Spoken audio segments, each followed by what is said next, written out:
نکاح میں کتنی پاور ہے؟ نکاح میں بہت پاور ہے، کیونکہ اس کے بارے میں کہا جاتا ہے کہ انسان کے دل کے اندر قدرتی طور پر خدا محبت ڈال دیتا ہے دونوں کے لیے، ٹھیک ہے، لیکن ان شخصیات کی عادات، ان شخصیات کی فطرت اور چیزیں ایک دوسرے کے ساتھ میچ کرنا بھی کسی حد تک ضروری ہے، اور پھر نکاح بیسیکلی ایکسیپٹنس کا نام ہے. بالکل ٹھیک ہے کہ میں اسے اس کی وہی بات جو ہم نے آغاز میں کہی، اس کی اچھائیوں اور تمام تر برائیوں کے ساتھ قبول کرتا ہوں، خامیوں کے ساتھ قبول کرتا ہوں، اور اس کو بھی.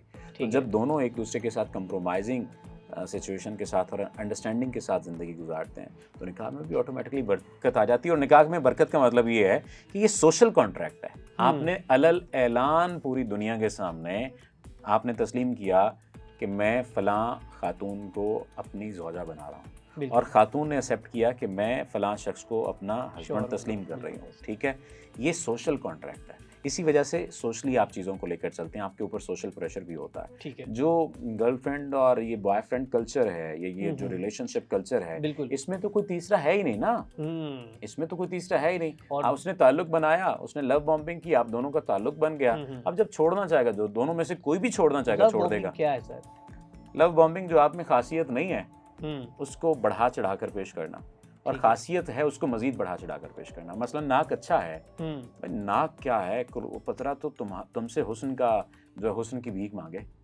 ٹھیک ہے، بولنا اچھا نہیں آتا، لیکن کیا بات کرتی ہو بھائی، یا کیا بات کرتے ہو. ٹھیک ہے، یا خوشبو نہیں آتی جسم میں سے، لیکن تمہارے جسم سے بھی خوشبوئیں اٹھتی رہتی ہیں. کوئی بھی ایسی بات، کوئی بھی ایسی چیز جو لایانی ہو، جو بے معنی ہو، سامنے والے کے اندر موجود نہ ہو، ٹھیک ہے، اور اس کے اندر انجیکٹ کر رہا ہو یا انفیوز کر رہا ہو کہ یہ تو امبیڈ کر رہا ہو سامنے والا شخص کہ اس کے اندر یہ موجود ہے، یہ لو بامبنگ ہے. یعنی بے جا تعریف، بلا وجہ تعریف، اور وہ مقصد کے لیے کی جانے والی تعریف لو بامبنگ ہے. ٹھیک ہے.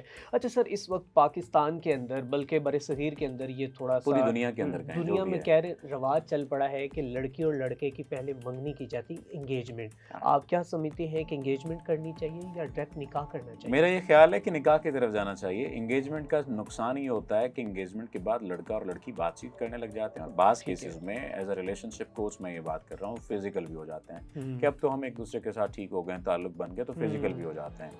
پھر ان میں کوئی اختلاف پیدا ہوتا ہے، یا منگنی توڑنا چونکہ آسان ہوتا ہے کہ دوسرا پسند آ جاتا ہے تو منگنی سے پیچھے ہٹ جاتے ہیں. اب لڑکی کا تو شاید زیادہ نقصان ہوتا ہے، لڑکے کا کم نقصان ہوتا ہے فزیکل ہونے کے بعد. تو اس وجہ سے وہ پھر ایک دوسرے کو جو ہے نا، لڑکی چھوڑ نہیں پاتی، لڑکی وہیں پر پھنسی رہتی ہے، اور اس وجہ سے وہ کہیں اور شادی نہیں کرنا چاہ رہی ہوتی. جبکہ لڑکا شادی کر لیتا ہے، اس کے 2 بچے ہو جاتے ہیں، 3 بچے ہو جاتے ہیں، لڑکی وہیں پر موجود رہتی ہے. تو منگنی کا نقصان اس صورت میں ہوتا ہے. بعض کیسز میں پیرنٹس کا چیک اینڈ بیلنس زیادہ ہوتا ہے تو جھٹ منگنی پٹ بیاہ کی طرف آ جاتے ہیں. بالکل ایسے 2 سال تک منگنی نہیں رکھنی چاہیے، اور 4 سال تک 2 سال تک نکاح بھی نہیں رکھنا چاہیے. آپ جب فیصلہ کر لیں کہ اس کے ساتھ شادی کرنی ہے، بچے کی یا بچی کی، یا لڑکے اور لڑکی کا فیصلہ ہو جائے، تو پھر اس کی شادی کی طرف چلے جائیے. بالکل فیصلہ کریں، پھر کیا دیکھنا اور کیا پرکھنا اور کتنا پرکھنا ہے آپ نے. ٹھیک ہے، زندگی بھر آپ پرکھتے رہیں گے، آپ کو پتہ نہیں چلے گا.